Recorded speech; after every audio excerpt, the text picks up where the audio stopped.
The first of the teams we will honor at this get-together is the McKnight Foods slow pitch softball team. And with us to talk with the history of that team in mind is Kathy Hemian, who is a member of that team.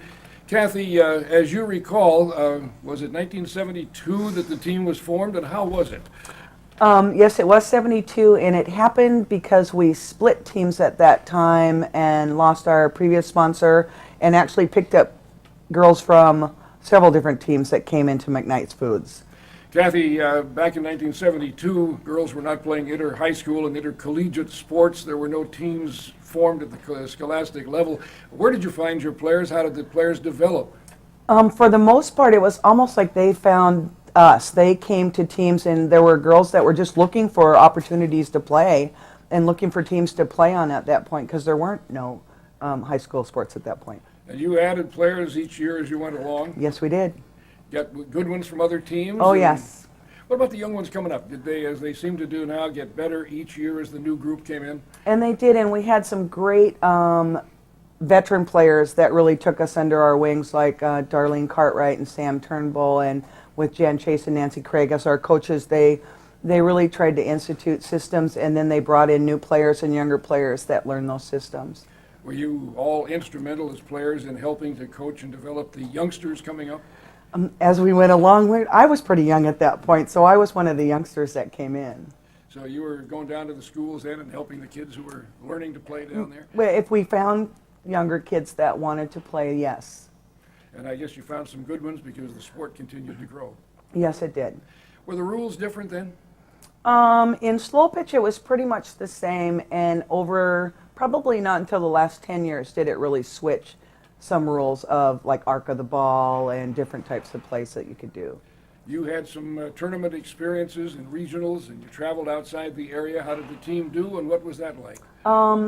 We had some times where probably our two favorites were going to Portland for the Rose Festival tournament down there. It was always a great tournament, run well, and we had some good times and some not so good times. Some championships along the way?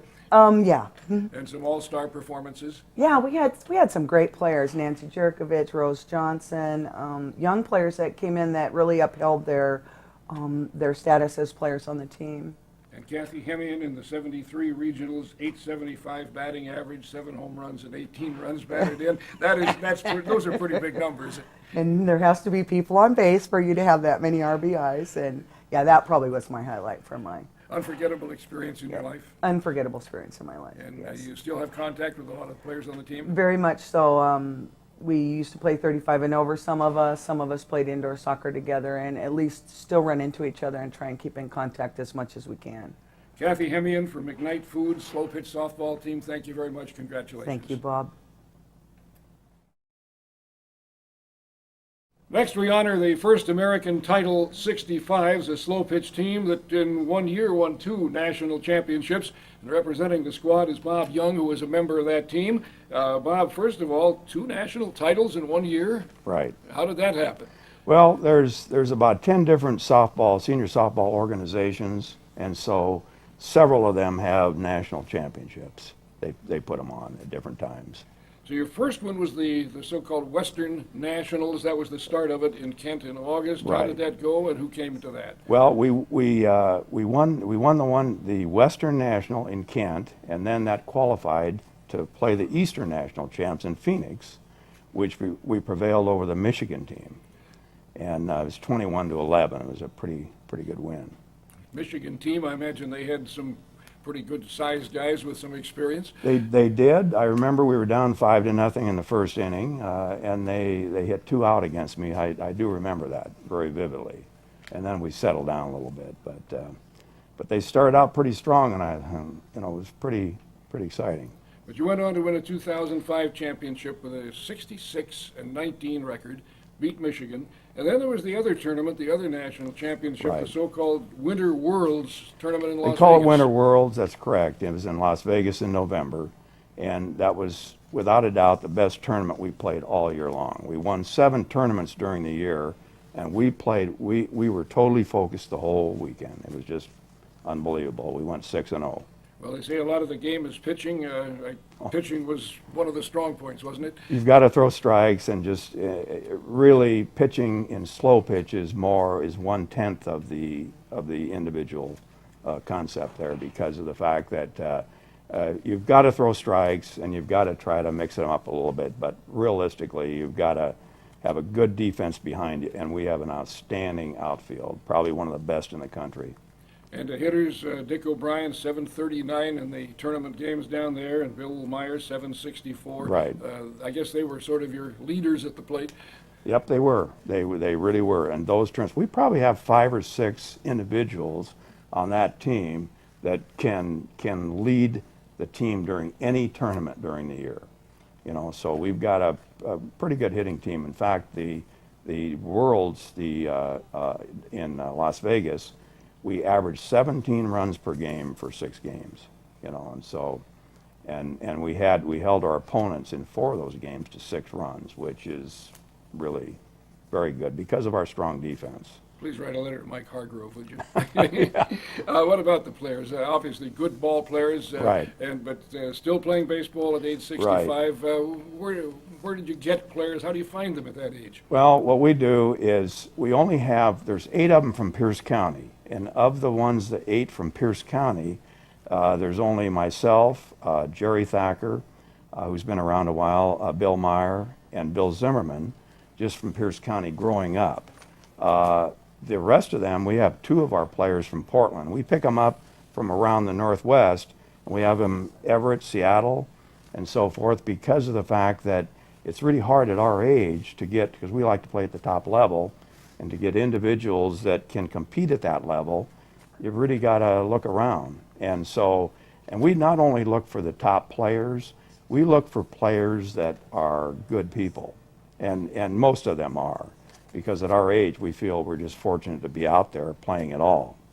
Have most of your players been athletic in other sports endeavors Right. as well? Right. Jerry Thacker is an example, who I've played ball with for about 30 years. Jerry and I have played over 3,000 slow pitch games total. Jerry has about 10 letters at UPS, and tremendous.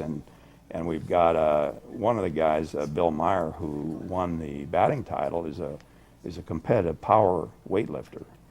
And so, I can go on and on, basketball and so forth, in coaching, you know, involved in athletics all their lives, every one of them. And Bob Young, of course, a football and basketball official. Oh yeah, I did that, and played a lot of handball and so forth. But Bob, congratulations to your first American title, 65s. Many of those guys going to continue playing?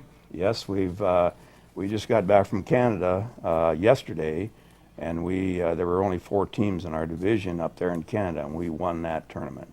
Well, congratulations again this year as the season gets underway, and good luck to you. Thank you, Bob. We honor now the Washington Titans, a 55 and up baseball, hardball team, and player manager Mick Stump is with us. Mick, a lot of guys have given up playing hardball by the time they're 55 years old. Yes, it's difficult to find someone at this age that can play at a national level. And we have a great time. I think that's part of the process, enjoying it, having a passion for baseball, which means you're going to have a passion to be in shape to play the game. It's a hard game at any age. Do you go out and recruit and scout players, or do you let them come to you when they know the open tryouts are on? We play in Seattle in the Puget Sound Senior Baseball League.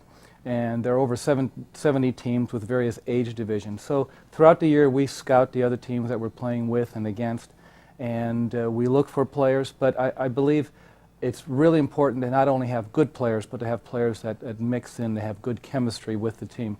Our team has been, for the most part, the majority of our guys have been together for 13 years. And that is a big advantage in playing, especially at the national level. National level, the World Series, the Roy Hobbs World Series, named obviously for the character, the big hitter, the superstar out of the natural. Last November, Fort Myers, Florida. That's a spring training city for major league teams. A great experience to go down there and play for and win the national championship. Absolutely. We play in the Boston Red Sox and Minnesota Twins spring training facilities, both beautiful stadiums. Every year is what we look forward to, It is our goal. In the last 6 years, we played for the championship 3 times. This time we won it, and it's absolutely wonderful. Great feeling to walk away with a championship like that, isn't it? It is, especially when it's with men that you've worked with and you've worked hard toward this one goal. They're your friends. They're great athletes. We have guys like Ron Staples, who hit .617 at a baseball tournament. We have guys like John Olerud Sr., who's a great catcher, super teammate. Jim Lopez, Dan McDougall, those were our pitching staff. We had a pitching staff that in the last 4 games allowed 4 runs at the national level. That's an extremely great accomplishment for our team. And as I understand, you had a number of shutouts. Some of the pitchers had more than one, and a shutout for the national championship game. Absolutely. Bart Waldman pitched 20 scoreless innings. In the national championship game, he held a Canton, Ohio team to 3 hits, no runs. We won the ball game 2-0. He was absolutely wonderful. But he had a great supporting staff. And that's what you need to win. Obviously, as you know, with baseball, you need pitching, defense, and a really good, consistent offense. And we had it for that 1 week, and we enjoyed it. They're going to remember the Titans, aren't they? Absolutely, and we'll have a great time. And you guys have also played and won some championships in a 48-plus league using the old Tacoma Tugs name. Yes, sir. As I said, we play in Seattle in the Puget Sound Senior Baseball League. And we do play in a 48 and over division. We've won it for the last 2 years. We've compiled a 52-2 record during that period. It's a great experience, especially when you play with young guys that are younger than you. It really sets you up to play at the national level against an older opponent. At the national level, 55-plus. Correct. Did that change any of the rules of standard professional baseball? Nope. It's 3 strikes, you're out, and if you can hit the ball, hit it. And it's 90 feet to first base. And it's a long way, and every year it gets longer. and no escalators. Yeah. Well, listen, congratulations to the Washington Titans, and good luck to you both in the Seattle, the Greater Seattle Senior Amateur League, and also as you continue on, maybe another national championship. Thank you, Bob. All right, thank you very much.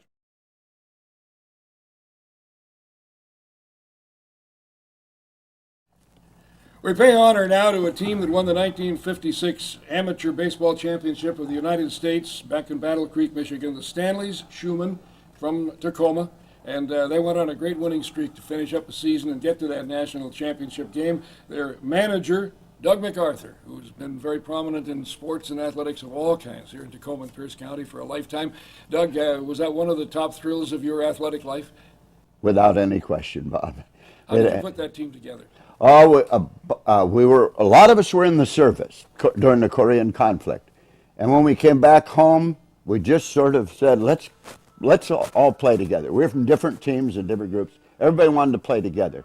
So we did. We assembled the team without a sponsor.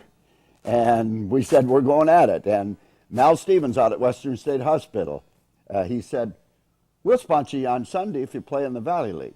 And so that's how we started. Then Stan Nacarado and Morley Brotman came in from Stanley's Shoes and said, we'll sponsor the whole team in both leagues, and so that's how it began. Did they know with a national championship and a trip to Michigan to play for the title what they were getting into financially? It didn't matter to Stan. He was going to raise the money anyway. But, Bob, none of us ever dreamt of winning more than a league.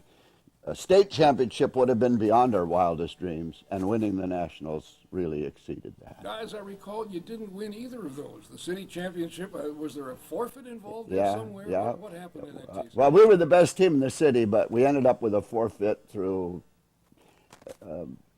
out of my control, I guess we'd say. And so Woodworth Contractors were named the city champs. And then we went into the state tournament and lost our first state tournament game to the Cheney Studs, 3-1. So did you go on then and win the state championship, or did you go? No, we had to win the state championship. came We had back to from win the losers 13 consecutive games, and including beating the Studs twice with all of our pitching depleted because we had to come up through the losers bracket, and we beat the Studs twice in a doubleheader for the state championship. Some steps along the way then from Tacoma, Pierce County to Battle Creek, Michigan? Yeah, we went to Watertown, South Dakota, and we won 5 games in a row there, beat Sumner, Iowa twice, Portland, Oregon twice, and Fresno, California. And that got you to Battle Creek? That got us to Battle Creek. Yeah. What about the opposition there at the ABC? At Battle Creek, it was interesting. They didn't have a double elimination tournament. It was a Final Four deal. And you played each team once, and if you were 3-0, you won it, and we were 3-0. We beat Battle Creek, Michigan in our opener 4-1, and Mike Dillon just threw a beauty. I think it was a 4-hitter. We beat the defending national champions from Houston, Texas, 7-6 in the semifinal, and that was really the national championship game.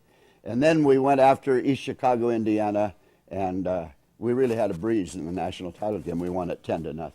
I would imagine you had some players on the All-Star team and some guys who performed very well in that tournament. Oh, yeah, we did. Dale Bloom pitched the winning game. He was the winning pitcher in state, regional, and national championship games. And we had, I think, in my mind, the best outfield ever assembled in Tacoma, in Bob McGinnis, Earl Hyder, and Ron Storsley. Another point you made at the very beginning, you said you guys had wanted to play together, and you did, but at the very end for the tournament trip, you had to reach into one of the opposing teams and get a couple of very important players. Oh, yes, we did. You're allowed to have pickup players if your players can't go. And Gordy Hersey and Russ Wilkerson, who are outstanding infielders for us, had obligations both in college and employment. It was Russ's first coaching job in Goldendale. And so they couldn't go. You can only pick up from one team. So we added George Grant at shortstop and Jim Harney at second base. Magnificent additions. I thought so. And great athletes, you know. Harney was captain of the Seattle U's basketball team. George Grant was outstanding basketball player at the UW. But they were terrific baseball players. And then we added Monty Geiger from the Studs as a pitcher. So that was all your allowed pickups, additions Yeah. to your regular team. So this was a ball club then that was really almost totally homegrown. Oh, yeah. Everybody from Tacoma except for Harney and Geiger's a Bremerton native and Harney, Seattle. And Geiger had to go through Tacoma to get to Yeah, Seattle. you betcha. So, any other highlights along the way? A lot of trips. I don't suppose first trips for guys that age, but interesting places to go. Well, I don't know about interesting, but we played 61 games that summer, and that's quite a bit of baseball. It was my first year of marriage, and it's a wonder my wife didn't leave me because I left her for 71 games, and that's a long summer. Wives have to be very, very understanding about things like that. The players on your team, a lot of those names ring bells. Athletes in almost every sport. I can give you one example. Ron Storsley was our leading hitter in the state tournament. We come back from Battle Creek, Michigan, where he starred, and within a week, he was catching 3 touchdown passes against UPS for Pacific Lutheran University. Didn't take very long to No. make the switch. And I mentioned George and Harney. Monty Geiger was an outstanding pitcher at Washington. Earl Hyder may have been one of the better all-around athletes ever at Lincoln High School, and baseball was his best sport. And Bob McGinnis, he's a legend. In my mind, had the opportunities presented themselves then, those people all that I mentioned could have played professional baseball, I think. Jack Johnson was our catcher, and he, as you know, became an NFL official, but he was a 3-sport star at PLU. So we had a lot of UPS, PLU, and other college teams. Doug, what happened to the team after the championship year? Did it continue as a team? Did the players split up because the title had been won? We didn't split up. I can't recall the exact circumstances, but we became the Cheney Studs, and we won the SeaTac League championship, but we didn't win the state tournament. The Seattle Studs won the state tournament and went back to Battle Creek. Incidentally, Bob, became the first West Coast team ever to win the national amateur title. Well, congratulations on that as well. As you look back on that, and you have seen an awful lot of baseball as well as other sports in Tacoma and Pierce County, do you feel that was perhaps the high point of amateur city league baseball in the city of Tacoma in the modern era? It's kind of the end of it. You know, slow pitch came into being, and our team eventually became slow pitch players, and that's the Tucci and Sons team, which I think you remember was the first Tacoma team ever to go to the National Slow Pitch Championship, was comprised mainly of our players. Champions are champions. Yeah, we got a little older and slower. A little shorter to first base. Yeah. Doug, congratulations. The Stanley Schumann, I think the team will always be remembered as long as baseball is played in and around Tacoma. Congratulations to all of you guys involved in that team, including the sponsors, the players, the manager, and the coach, and good luck to you in the future. Thanks, Bob. It'll always be remembered by me, that's for sure. The Stanley Schumann, National Champions, Amateur Baseball, 1956.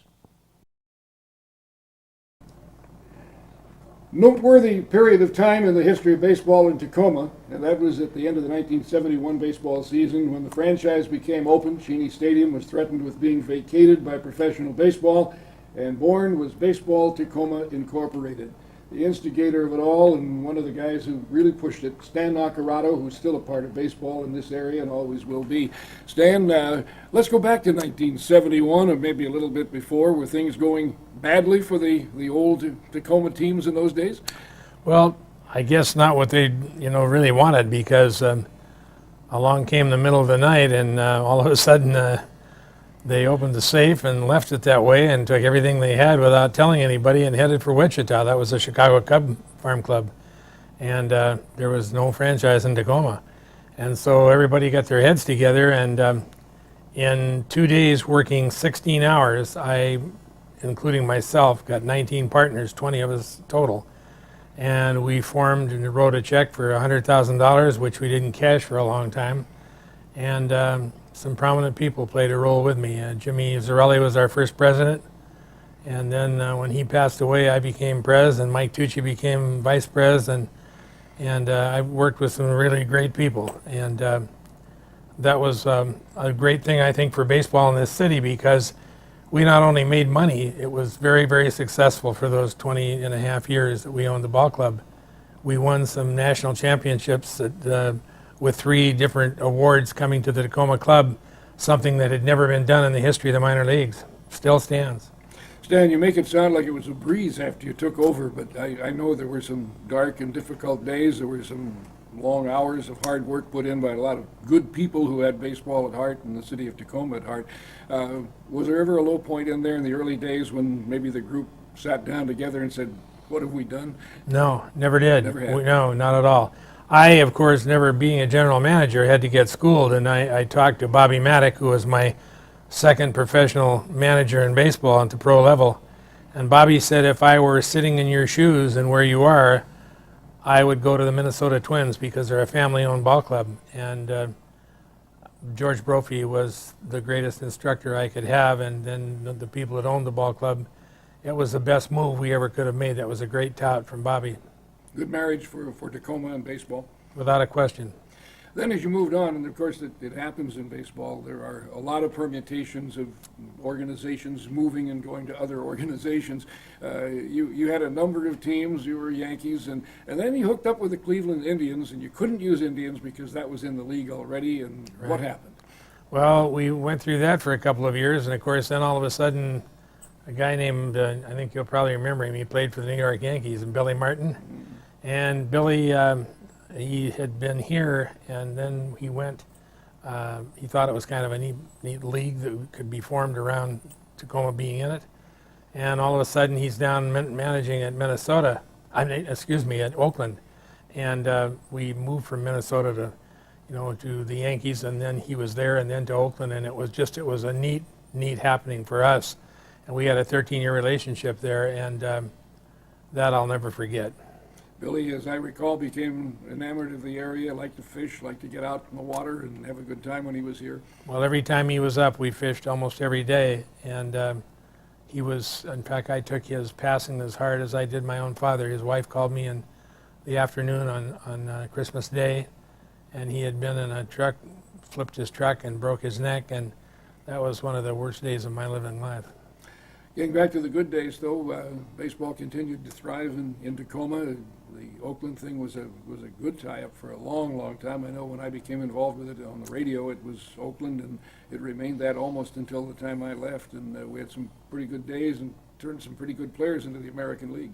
Well, that was very, very true, and we had a great ride while it lasted. And then we decided that after almost 21 years that we would sell the ball club. And of course, George Foster bought the club, and it's being run very well right now, and I wholly congratulate the people at the top of running this ball club in Tacoma. And the ballpark has never been nicer since this stadium was built. And I just those are great memories. They still are, and I get a great kick coming out here. One of the neatest things of all was to put together a group of people to run the ball club. And it wasn't Stan Nacarado. It was the group that I was given, that we employed and let them do their job, and they did it. And we went out and won national awards. And that I shall never forget.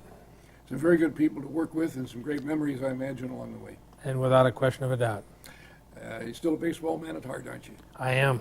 Your favorite sport? I always love to come here. It is. Any regrets, Stan, that you didn't follow it through as a player in your career? Well, I couldn't, and I won 19 and lost 5 my first year out, and I was 14 and 5 my second, and I hit batter record that still holds in the Pioneer League right now. And had I not ripped my shoulder apart, I think because all the guys I was playing with, I did better than they did when on to the big leagues, and so that made me always feel bad. But my dad was the one that made the choice, and I tore the deltoid muscle, and I wrecked on the end of my right shoulder. There's a big curve there, and it was a damage that could not be put back together without an operation. And my dad decided, for the fact I was so young, he didn't want to see my body all scarred up, so it was his decision, and we went along with it. Well, maybe sometimes bad things happen for a good reason. The possibility. Get you out there and keep the team alive in Tacoma. The future of baseball in Tacoma, what's your feeling about it? I think they're going along good. I mean, like I said, the ball club's being run well, and there's a lot of local put-togetherness together that they needed, and they're doing that, and I congratulate that. I hope it sticks around for a while. The way baseball has gone with the growth of values of the ball clubs, when you could get into the business for $100,000 as a group, to what it is now, could you put a group like that together again? It'd be pretty tough right now because, and I can relate this talking to you, Bob, because you've been one of the best announcers. That you should have been a major league announcer. You were that good, I thought. Thank you. Anyway, but what happened and what is happening to professional sports at all levels is something that I think has gotten away from the ownership level a little bit, because they're taking the game away from the working man and his kids, and that's who made all of these sports what they are today. And I'm not criticizing them. I'm just saying it's too bad that, I mean, you got guys making $25 million a year playing this game. It's unheard of, and somebody has to pay those bills, for heaven's sake. They all can't be the wealthiest men in the world. And I'm hoping that they take a step back and look at it, because, wow, some of those things are way out of control. And it's going to break all of professional sports if they don't look out. Stan, I just want to say congratulations to you and the group that kept baseball alive in Tacoma and kept it going, and it's in good hands now, thanks to people like you. Good luck in the future. Appreciate it. Thank you very much. And our salute to Baseball Tacoma, saved the franchise for the city of Tacoma, kept the game alive here in Tacoma and Pierce County back in 1971.